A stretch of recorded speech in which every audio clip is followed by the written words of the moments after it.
परम प्रधान परमेश्वर पिता, आपको धन्यवाद देते हैं प्रभु जी। हम वचन की ओर जा रहे हैं, मदद सहायता कर प्रभु परमेश्वर, अगुवाई कर, सबको प्रत्येक जन को टच करना है, हीलिंग देना प्रभु परमेश्वर, वचन से बातचीत कर प्रत्येक जनों से परमेश्वर पिता, हर एक जन को स्पर्श कर, तेरे अद्भुत काम प्रकट कर प्रभु परमेश्वर। धन्यवाद देता हूँ प्रभु जी, आप महान कृपालु व दयालु हैं प्रभु परमेश्वर। धन्यवाद यीशु मसीह, धन्यवाद प्रभु। प्रार्थना और विनती स्वीकार की, धन्यवाद धन्यवाद प्रभु यीशु के नाम से मांगते हैं, आमीन आमीन। हालेलुया, परमेश्वर के नाम की महिमा हो। हम वचन में जाएंगे। देखिए, हम सब जो है परमेश्वर को वचन को पढ़ते हैं और अच्छे से मनन करते हैं, है ना। तो देखिए, आज हम देखेंगे मिट्टी को बर्तनों में धन, और हम इस विषय में देखते हैं मिट्टी के बर्तनों में धन कैसा है। समझना, अब एक मिट्टी है और मिट्टी के अंदर धन कैसे मिलता है। समझना, मिट्टी के बर्तनों में धन के बारे में हम देखते हैं तो असीम सामर्थ्य है, परमेश्वर की असीम सामर्थ्य है मिट्टी के बर्तनों में, है ना। जब भी आप देखिए कोई खजाना मिलता है तो मिट्टी के बर्तन में खजाना मिलता है ना, कहीं और मिलता है क्या। देखिए, पुराने लोग जो थे, पूर्व जो लोग थे, है ना, वो लोग क्या करते हैं, बुजुर्ग लोग थे, वो जो है मिट्टी का बर्तन में सोना और चांदी रखकर दफना देते थे और एक साइड रख देते थे, है ना। उनको दफना के रखने का मतलब क्या है, वो फिर भूल जाते थे, समझना। फिर अभी क्या होता है, कई लोग जब मिलता है तो वो जो है धन और संपत्ति मिलती है तो वो माला माल हो जाते हैं, खजाना मिल गया बोलते हैं ना। मिट्टी के बर्तनों में धन, मिट्टी के बर्तनों में धन, पात्रों में धन मिलने का मतलब क्या है। और आज के समय में कौन है ये मिट्टी का बर्तन कौन है, समझना है। आज हम लोग हैं। यीशु मसीह ने एक उदाहरण दिया है, आप निकालिए 2 कुरिन्थियों पत्री 4 अध्याय, और आज 4 अध्याय में हम जब पढ़ते हैं, यहाँ पर मिट्टी के हेडिंग में लिखा है मिट्टी के बर्तनों में धन, पात्रों में धन। समझे, पात्र और मिट्टी का बर्तन वही है, समझना। तो यहाँ पर जो धन के विषय में बताया वो कौन है, परमेश्वर का असीम सामर्थ, है ना। असीम सामर्थ मिट्टी के बर्तन, मतलब हम लोग मिट्टी के बने परमेश्वर ने बनाया है और आपके अंदर परमेश्वर ने सामर्थ भर के रखी हुई है। असीम सामर्थ, खत्म होने वाली सामर्थ नहीं है। आपके जीवन में परमेश्वर ने ऐसी सामर्थ भर के रखा है, वो कभी खत्म नहीं होता है। परमेश्वर ने ऐसी ऊर्जा को दिया है, वो कभी खत्म हो ही नहीं सकता है ना। तो पढ़िए, पहले से पढ़िए आप। इसीलिए जब हम पर ऐसी दया हुई कि हमें यह सेवा मिली, तो हम युवा नहीं छोड़ते, परंतु हमने लज्जा के गुप्त कामों को त्याग दिया और ना चतुराई से चलते हैं और ना परमेश्वर के वचनों में मिलावट करते हैं, परंतु सत्य को प्रकट करके परमेश्वर के सामने हर एक मनुष्य के विवेक में अपनी भलाई बैठाते हैं। परंतु यदि हमारे सुसमाचार पर पर्दा पड़ा है तो यह नष्ट होने वालों ही के लिए पड़ा है और ना उन अविश्वासियों के लिए जिनकी बुद्धि इस संसार के ईश्वरों ने अंधी कर दी है, ताकि मसीह जो परमेश्वर का प्रतिरूप है उसके तेजोमय सुसमाचार का प्रकाश उन पर ना चमके। क्योंकि हम अपने को नहीं परंतु मसीह यीशु को प्रचार करते हैं कि वह प्रभु है, और अपने विषय में यह कहते हैं कि हम यीशु के कारण तुम्हारे सेवक हैं। इसीलिए कि परमेश्वर ही है जिसने कहा अंधकार में से ज्योति चमके, और वही हमारे हृदय में चमका कि परमेश्वर की महिमा की पहचान की ज्योति यीशु मसीह के चेहरे से प्रकाशमान हो। परंतु हमारे पास वह धन मिट्टी के बर्तनों में रखा है कि वह असीम सामर्थ हमारी ओर से नहीं वरन परमेश्वर की ओर से ठहरे।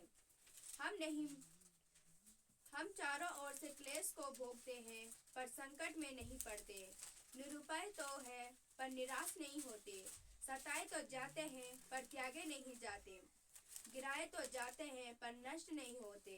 हम यीशु की मृत्यु को अपनी देह में हर समय लिए फिरते हैं कि यीशु का जीवन में हमारे देह में प्रकट हो, क्योंकि हम जीते जी सर्वदा यीशु के कारण मृत्यु के हाथ में सौंपे जाते हैं कि यीशु का जीवन भी हमारे मरणहार शरीर में प्रकट हो। इस प्रकार मृत्यु तो हम पर प्रभाव डालती है और जीवन तुम पर, इसीलिए हम में वही विश्वास की आत्मा है जिसके विषय में लिखा है, मैंने विश्वास किया इसीलिए मैं बोला। अतः हम भी विश्वास करते हैं, इसीलिए बोलते हैं, क्योंकि हम जानते हैं कि जिसने प्रभु यीशु मसीह को जिलाया वही हमें भी यीशु में भागी जानकर जिलाएगा और तुम्हारे साथ साथ अपने सामने उपस्थित करेगा, क्योंकि सब वस्तुएं तुम्हारे लिए हैं, ताकि अनुग्रह बहुतों के द्वारा अधिक होकर परमेश्वर की महिमा के लिए धन्यवाद की बढ़ाई। इसीलिए हम युवा नहीं छोड़ते, यद्यपि हमारा बाहरी मनुष्यता नष्ट होता है तो भी हमारा भीतरी मनुष्यता दिन प्रतिदिन नष्ट होता जाता है, क्योंकि हमारा पल भर का हल्का सा क्लेश और लिए बहुत की महत्वपूर्ण और अनंत महिमा उत्पन्न करता जाता है। और हम तो देखी हुई वस्तुओं को नहीं परंतु अनदेखी वस्तुओं को देखते रहते हैं, क्योंकि देखी हुई वस्तुएं थोड़े ही दिन की है परंतु अनदेखी वस्तुएं सदा बनी रहती है। ठीक है, हालेलुया, प्रभु आपको आशीष दे। तो आपको समझ में आ गया होगा, है ना।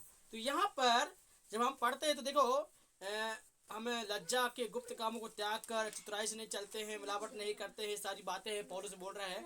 और ये कलीसिया के लिए बोल रहा है, कुरिन्थियों को कलीसिया के लिए बोलने का उद्देश्य क्या था, क्योंकि वहां पर मिलावट हो रही थी, कुछ यहूदी लोग कुछ गड़बड़ कर रहे थे और परमेश्वर ने प्रकाशन दिया है पौलुस को, और पौलुस से कुरिन्थ को शहर को ये बात है वो जगह के लोगों को बता रहा है, ये बात कर रहा है। पर यहाँ पर सुसमाचार बोल रहे हैं या सुसमाचार के ऊपर पर्दा नहीं पड़ा है ना। तो कई लोगों के सुसमाचार में पर्दा पड़ा, जो गलत टीचिंग होती है, गलत शिक्षाएं होती हैं और जो परमेश्वर के बारे में गलत गलत धारणाएं रखा हुआ है। कई लोग विषय में बोलते, परमेश्वर के विषय में कई उल्टा सीधा बोलते हैं, है ना। तो देखिए इसमें स्पष्ट रीति से बता रहे हैं कि संसार के ईश्वर ने क्या किया है, उन अविश्वासियों ने उनकी बुद्धि बंद हो चुकी है और इसलिए परमेश्वर को पहचानना नहीं चाहते हैं, है ना। परमेश्वर के बारे में जानना नहीं चाहते हैं। वो लोग जो है निर्बुद्धि हो चुके हैं, जानना तो चाह रहे हैं पर जान नहीं पाते हैं, क्योंकि यहाँ पर लिखा है हम परमेश्वर के वचन के अनुसार चलने हैं, है ना। यहाँ लिखा है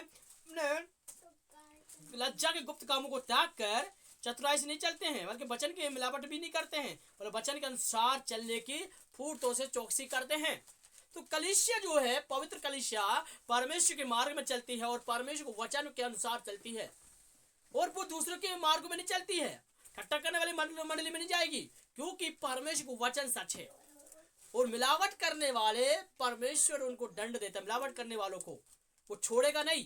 तो इसलिए यहाँ पर हम जो देख रहे हैं, जो टॉपिक है उसके हम और जाएंगे, तो हम देखेंगे 7 पद से, और 7 पद से देखते हैं लिखा है, परंतु हमारे पास यह धन मिट्टी के बर्तनों में रखा है, यह कि असीम सामर्थ्य है ना। ये जो मिट्टी के बर्तनों में परमेश्वर ने धन रखा है, वो धन कौन सा है?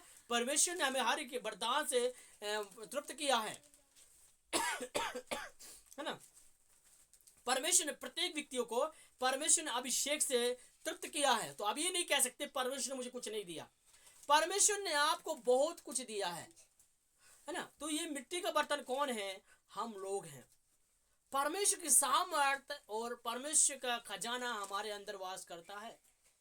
परमेश्वर आपके अंदर वास करता, आप प्रभु के खजाने हैं। अब ये नहीं कह सकते कि हम खजाना नहीं हैं, इसलिए कह रहे हैं तो मिलावट मत करो, चतुराई से मत चलो, हर एक निंदा को, बैरभाव को अलग कर दो, क्योंकि आप प्रभु के खजाने हैं। यीशु मसीह के खजाने आप हैं, और आपको परमेश्वर ने मिट्टी का बर्तन बनाया है। टूट भी सकता है, बिखर भी सकता है, मतलब उसके अंदर असीम सामर्थ्य भरी, इसलिए यहाँ लिखा है ना, असीम सामर्थ्य हमारी ओर से नहीं वरन परमेश्वर की ओर से ठहरी है। ये सामर्थ्य कहाँ है? आपके अंदर कार्य करते। परमेश्वर आपके अंदर वो अद्भुत काम करना चाहता है, आपके द्वारा वो परमेश्वर अद्भुत काम करना चाहता है, और परमेश्वर जो करता है वो लोग देख कर रह जाते हैं, इसलिए लोगों को अंदर प्रॉब्लम होती है ना।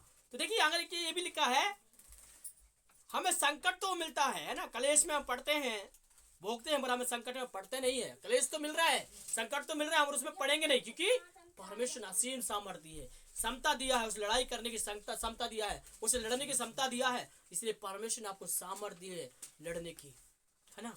इसलिए क्या लिखा है, हम पढ़ते हैं, देखिए क्या लिखा है, संकट में तो पढ़ते हो, है ना, निरपुत। तो देखिए लिखा है 8 पद में, हम चारों ओर कलेश तो भोगते हैं पर संकट में नहीं पड़ते हैं। समझ बात को, चारों ओर से कलेश मिलता है, परेशानियां आती हैं, संकट आता है, हम उसमें नहीं पड़ेंगे, उससे छूट जाएंगे। शैतान बहुत प्रयास करेगा छोड़ने के लिए, उसको जो त्यागने के लिए, और छोड़ देने के लिए परमेश्वर का अनुग्रह आपके ऊपर है। प्रयास करेगा पर परमेश्वर आपके साथ में है, कोई कुछ नहीं कर सकता है। शैतान बहुत चालाक है, उस चालाकी से परमेश्वर हमें बचाता है। इसलिए लिखा है ना, हम क्लेश तो भोगते हैं पर संकट में नहीं पड़ते हैं। शैतान प्रयास तो कर रहा है क्लेश डालने का, मरे परमेश्वर हमको बचाता है। आगे लिखा है निरपुत तो होते हैं पर निराश नहीं होते हैं। समझ रहे, मतलब निराशा की बातें शैतान लेके आता है आपके जीवन में। आप निराश हो जाते हैं, दुखी हो जाते हैं, परेशान हो जाते हैं और आप परमेश्वर के मार्ग में चलना चाहते हैं, मगर कई बार ऐसी बातें आ जाती है आपके जीवन में, आप निराश हो जाते हैं, दुखी हो जाते हैं। बढ़ना तो चाहिए आपको, पर कुछ बातें ऐसी आती, निराशा वाली बातें आ जाती हैं तो आप प्रभु में बढ़ नहीं पाते हैं। आपके जीवन में दुखीपन आ जाता है, निराश हो जाते हैं, परिवार जीवन में कई ऐसी बातें होती हैं तो आप बहुत दुखी हो जाते हैं और फिर आप जो है चल नहीं पाते उसमें। इसलिए यहाँ क्या लिखा है, इसीलिए ये बता रहा है पौलुस से, देखिए ये निरुपुत तो होते पर निराश नहीं होता हूं मैं, क्योंकि मेरे परमेश्वर ने सामर्थ दी है, लड़ने की क्षमता दिया है, उस निराशा से लड़ने की क्षमता दिया है, उस पर जयवंत होने की क्षमता दिया है ना। आगे लिखा है सताए तो जाते हैं, त्यागे नहीं जाते, गिरे नहीं जाते हैं, है ना। देखो लोगों ने त्याग दिया, छोड़ दिया है, बट परमेश्वर आपको कभी नहीं छोड़ेगा। वचन में क्या लिखा है इब्रानी पत्री में, मैं तुम्हें कभी त्यागूंगा नहीं, कभी छोड़ूंगा नहीं। यीशु मसीह ने आपका हाथ पकड़ा है और यीशु मसीह आपको त्यागेगा नहीं, छोड़ेगा नहीं। परमेश्वर आपका हाथ को पकड़ कर चलाता है। लोग त्याग देंगे, पड़ोसी त्याग देगा, आपके घर के लोग त्याग देंगे, सब त्याग देंगे, पर यीशु मसीह आपको नहीं त्यागता, है ना। लोग कहते हैं यीशु मसीह के लोग त्याग देते हैं, वो लोग हैं कई कुछ बोलते हैं, मत देखिए हमारे यीशु मसीह कभी त्यागता नहीं है, आपको संभाल के रखता है। इसलिए आप दुखी ना हो, परेशान ना हो, यीशु मसीह आपका जीवन साथी है, यीशु मसीह आपको चलाने वाला परमेश्वर है ना। आप निराश तो हो रहे हैं, दुखी तो हो रहे हैं, पर परमेश्वर की सामर्थ आपके अंदर है, वो धन आपके अंदर है और आपको वो संभाल के रखेगा। परमेश्वर की असीम सामर्थ आपके जब काम करती है, इसी रीति में काम करती है। दुखी लेके आ रहा है शैतान, परमेश्वर में आशा दे रहा है। कलेश लेके आ रहे हैं, मगर परमेश्वर वहां पर सामर्थ दे रहे, बल दे रहे, क्षमता दे रहे, लड़ने की क्षमता दे रहे, है ना। परमेश्वर का असीम सामर्थ इसलिए मिट्टी के बर्तनों में रखा है, वो आप है। आपके अंदर परमेश्वर ने वो क्षमता रखा है, लड़ने की क्षमता, क्योंकि वो धन आप है ना। कीमती परमेश्वर ने आपको बनाया है। ठीक, आगे हम पढ़ते हैं, है ना।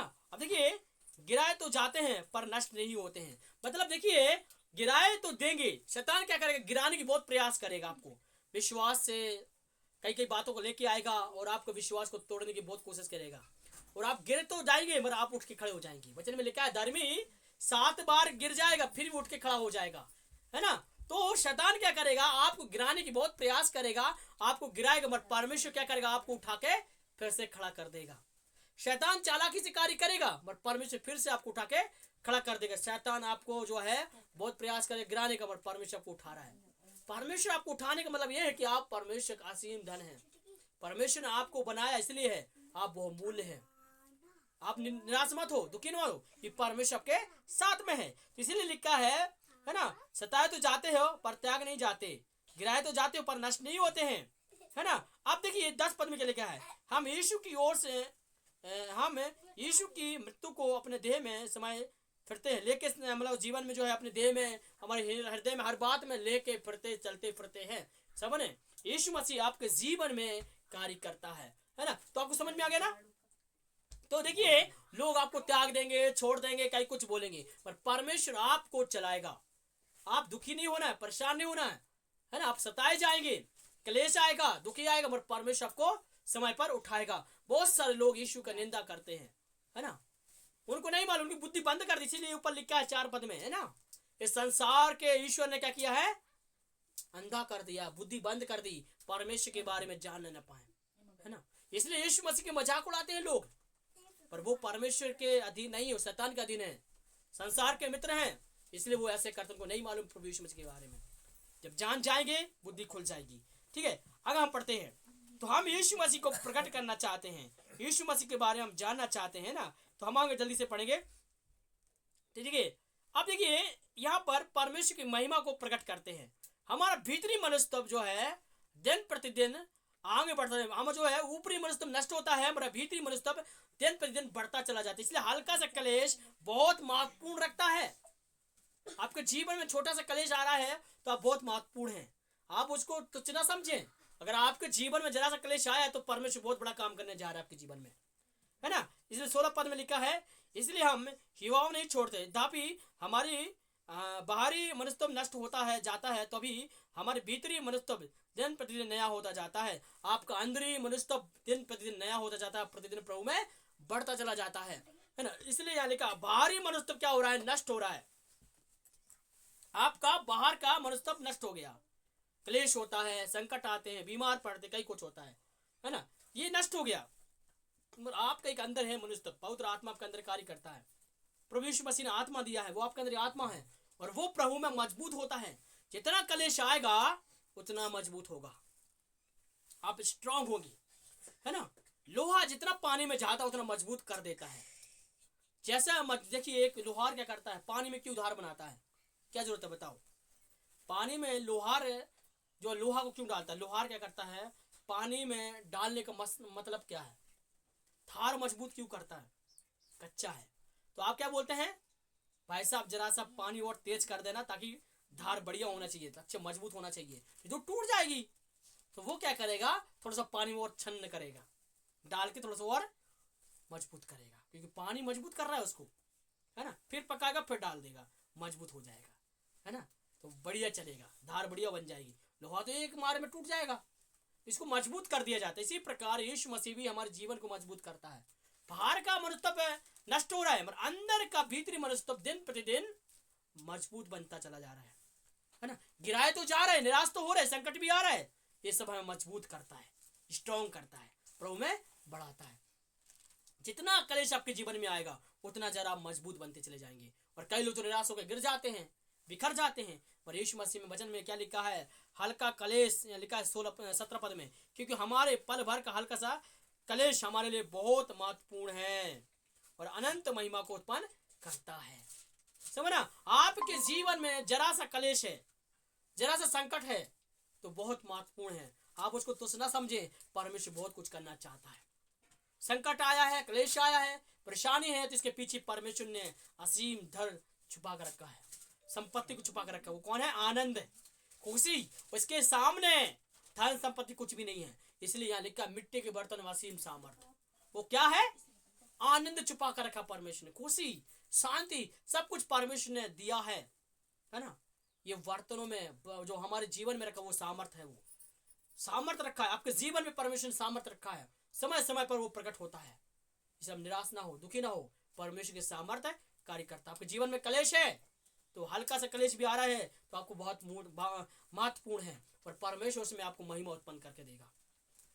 अब सोच रहे होंगे मैं परेशान हूँ, संकट में हूँ, दुखी हूँ, पर परमेश्वर तो आपको चलाने वाला है, आपके जीवन में परमेश्वर कार्य करने वाला है ना। तो आप दुखी ना हो, परमेश्वर आपको चलाता है, परमेश्वर आपके जीवन में कार्य करता है। इसलिए यहाँ लिखा है हल्का सा कलेश, है ना, पल भर का कलेश अनंत महिमा को उत्पन्न कर रहा है ना। हमारे जो जीवन में कलेश आ रहा है वो महिमा को उत्पन्न कर रहा है। आपके जीवन में जो कलेश आ रहा है वो महिमा को उत्पन्न कर रहा है ना। जरा सा संकट आया तो परमेश्वर अनंत महिमा को प्रकट करता है। परेशानी आ रही, परमेश्वर की महिमा प्रकट होगी, पक्का होना है। इसलिए हर बात में परमेश्वर की महिमा प्रकट होती है। एक बार क्या हुआ, प्रभु यीशु मसीह प्रचार करने के लिए चले गए दूर देश में, है ना, और यहाँ पर लाजर बीमार होकर मर गया, और लाजर मर गया है, और मरियम ने और मार्था ने कह लो भेजा है, तेरा दोस्त, तेरा भाई मर गया है, खत्म हो गया, इसलिए क्या कर, यहाँ आ जा, तुरंत झटपट आ जा और इसको जीवित कर दे। चाह रहा था कि जीवित करे करके। तो यीशु मसीह ने क्या किया है, तुरंत आ सकता था यीशु मसीह, एक दिन का रास्ता था, आ सकता था, मगर क्या हुआ, यीशु मसीह ने थोड़ा और दिन बिता दिए, रुक के आया यीशु मसीह, एक दिन और बिताया, आराम से यीशु मसीह आ रहे। और जब 3-4 दिन के बाद यीशु मसीह आए तो उसको कब्र में रख दिया गया, लाजर को कब्र में रख दिया। इस महिमा के बारे में मैं बता रहा हूं कि यीशु मसीह की महिमा कैसे प्रकट होती है क्योंकि वहां क्लेश आ चुका है, संकट आ चुका है, मरियम के ऊपर, मार्था के ऊपर बड़ा संकट आ गया है, उसका भाई मर गया है, उसको उठाया और कब्र में रख दिया, और वो जो है 3-4 दिन जो है हो गया है। यीशु मसीह आराम से आया। यहाँ लिख के आप पढ़ लीजिए, आपको मिल जाएगा, यूहन्ना की पुस्तक पढ़िए,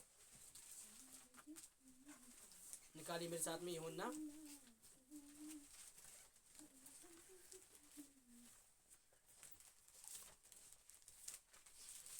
देखिए हेडिंग में लिखा है लाजर को जिलाया जाना या कि जिंदा करना।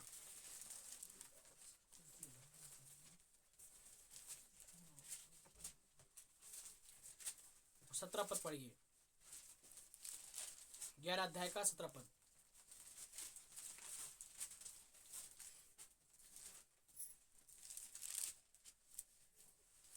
वहां पहुंचने पर यीशु को यह मालूम हुआ कि लाजर को कब्र में रखे 4 दिन हो चुके हैं। हाँ बेतनीहा यरूशलेम के समीप कोई 2 मील की दूरी पर था।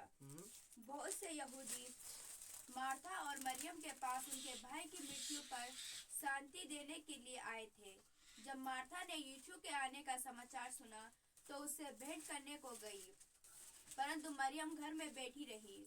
मार्था ने यीशु से कहा, हे प्रभु, यदि तू यहाँ होता तो मेरा भाई कदापि ना मरता। और अब भी मैं जानती हूँ कि जो कुछ तू परमेश्वर से मांगेगा वह परमेश्वर तुझे देगा। ठीक है, तो अब समझ में आ गया ना, मतलब क्या हुआ? 4 दिन बीत गए हैं लाजर के मरे हुए। यहाँ परमेश्वर अनंत महिमा को प्रकट करने जा रहे हैं, मुर्दों में से जिंदा कर रहे हैं किसको? लाजर को, है ना। अब हम पढ़ते देखिए यहाँ पर क्या हुआ, कैसे मरा है लाजर। मृत्यु हो गई उसकी, तो बीमार होकर मर गया है और सूचना पहले दिन ही मिल गई थी। यहाँ लिखा 2 मील, मतलब 2 किलोमीटर है, ज्यादा दूर भी नहीं है ना, 2 किलोमीटर है करीबन। और 2 किलोमीटर के लगभग में है और आ सकता था तुरंत, आ ना, क्यों नहीं आ सकता? क्या 15-20 मिनट में आराम से आ सकते थे, मगर नहीं, 4 दिन और बिताए। 4 दिन बीत चुके हैं, यीशु मसीह आ गए। और यहाँ पर मरता बहुत शिकायत कर रही है यीशु मसीह से। मरता और मरियम दोनों शिकायत कर रही, प्रभु आप यहाँ होते तो जरूर मेरा भाई मरता नहीं, जिंदा रहता है, ऐसा कोई बात बोला है। उसके बाद देखिए यीशु मसीह कब्र के पास गए हैं और रोए यीशु मसीह। और अब देखिए 38 पढ़िए। इसी का यीशु मन में फिर बहुत ही उदास होकर कब्र पर आया। वहाँ एक गुफा थी और एक पत्थर उस पर रखा था। यीशु ने कहा, पत्थर हटाओ। उस मरे हुए की बहन मार्था उससे कहने लगी, हे प्रभु, उसमें से अब तो दुर्गंध आती है, क्योंकि उसे मरे 4 दिन हो चुके हैं। यीशु ने उससे कहा, क्या मैंने तुझसे नहीं कहा था कि यदि तू विश्वास करेगी तो परमेश्वर की महिमा को देखेगी? तब उन्होंने उस पत्थर को हटाया। यीशु ने आंखें उठाकर कहा, हे पिता, मैं तेरा धन्यवाद करता हूँ कि तूने मेरी सुन ली है। मैं जानता है ना। तो देखिए अब समझ में आ गया ना, मतलब 4 दिन हो गए, अब कब्र के पास गए यीशु मसीह। कब्र के पास गए और क्या बोला? कब्र के जो पत्थर है उसको हटाओ, है ना, और अनंत महिमा को देखेंगे। अब यहाँ मार्था क्या बोल रही है? प्रभु इसके अंदर तो दुर्गंध आ रही होगी, बदबू आ रही होगी, इसको मत हटाओ। 4 दिन हो गए हैं तो बदबू तो आनी, सड़ गया होगी, लाश खत्म हो गई होगी। और परमेश्वर जानते थे वो लाश भी नहीं जली, वो गली नहीं है, पता है, वैसे की वैसे फ्रेश रखी रही। समझना कि दुर्गंध तो आनी नहीं है, परमेश्वर की महिमा होना है ना। आप देखिए जैसे लाजर के पास, कब्र के पास में यीशु मसीह गए और यीशु मसीह ने क्या किया है? बुलाया है। क्या बोला है? हे लाजर, हे लाजर, कब्र से बाहर आ। और जैसे बोला, पट्टी सहित बना हुआ लाजर बाहर आ गया। समझना बात को, अनंत परमेश्वर की महिमा को हमें यहाँ देखने के लिए मिलता है। यहाँ लिखा है विश्वास करेगी तो परमेश्वर की महिमा को देखेगी। छोटा सा कलेश कितनी महिमा को उत्पन्न कर रहा है यहाँ पर, है ना। हल्का सा कलेश है, छोटा सा कलेश है, मरियम और मार्था को झेलना पड़ा है, पर परमेश्वर की महिमा देखी भी यहाँ पर मिल रही है। परमेश्वर की महिमा यहाँ पर देखने के लिए मिल रही है। वो कौन सी है? मुर्दों में से जी उठा है लाजर, मरे हुए में से जी उठा। कितनी परमेश्वर की महिमा हुई होगी उस जगह में, सोचो जरा। थोड़ा सा कलेश उनको झेलना पड़ा, आंसू बहाने पड़े, पर परमेश्वर ने जीवित लौटाया उसको, क्योंकि लाजर मृत था, उसका कुछ और जिंदा रहा। समझना, परमेश्वर उसकी आयु बढ़ा दिया। तो परमेश्वर कितना अद्भुत काम करता है, सोचने की बात है। हल्का सा कलेश बहुत महिमा को उत्पन्न करता है, छोटा सा कलेश परमेश्वर की अनंत महिमा को उत्पन्न करता है। तो आप दुखी ना हो, निराश ना हो, परमेश्वर आपके जीवन में कार्य करता है। तो यहाँ लिखा है मिट्टी के बर्तन में असीम सामर्थ भरी है। यही है परमेश्वर की सामर्थ, आपके अंदर परमेश्वर की सामर्थ। वो कौन है? विश्वास। अगर आपके अंदर विश्वास है तो परमेश्वर की महिमा को आप देखने पाएंगे, परमेश्वर के असीम सामर्थ को देखने पाएंगे, नहीं तो कुछ नहीं होने वाला। मार्था और मरियम के अंदर कहीं ना कहीं विश्वास था, इसलिए अनंत महिमा को देखने पाया। उसका लाजर, उसका भाई मिल गया। समझना, मिलने का कारण था विश्वास। चेलों का विश्वास ही भी था और परमेश्वर ने अनंत महिमा को उत्पन्न किया है। तो मेरे प्रिय भाइयों बहनों, यीशु मसीह आज भी वही काम करने के लिए तैयार है। आप क्लेश भोग रहे होंगे, संकट में पड़ रहे होंगे, पर आप गिरेंगे नहीं, समझना। आप निराश तो हो रहे हैं, पर परमेश्वर आपको उठाएगा उस जगह से, है ना। आपके जीवन में आशा को भरेगा, हर दुखी को दूर करेगा, परेशानियों को दूर करेगा। इसलिए यह लिखा है, हल्का सा क्लेश महत्वपूर्ण है हमारे लिए। और आज छोटा सा क्लेश आपके जीवन में आ रहा है तो कुछ होने वाला है, आपके घर में कुछ होने वाला है। बहुत अद्भुत परमेश्वर कार्य करना चाहता है। आपके जीवन में सताव हो रहा है, घर में परेशानी आ रही है, कुछ न कुछ हो रहा है, तो परमेश्वर कुछ करना चाहता है। उस घर के अंदर बड़ा बदलाव लेके आना चाहता है और बहुत बड़ा एक जागृति लेके आना चाहता है। आपने वचन में पढ़ा है ना, छोटा सा हल्का सा पल भर का क्लेश, पल भर का, वो बहुत महत्वपूर्ण है और अनंत महिमा को उत्पन्न करता है। तो आपके जीवन में भी यही वचन समझना है।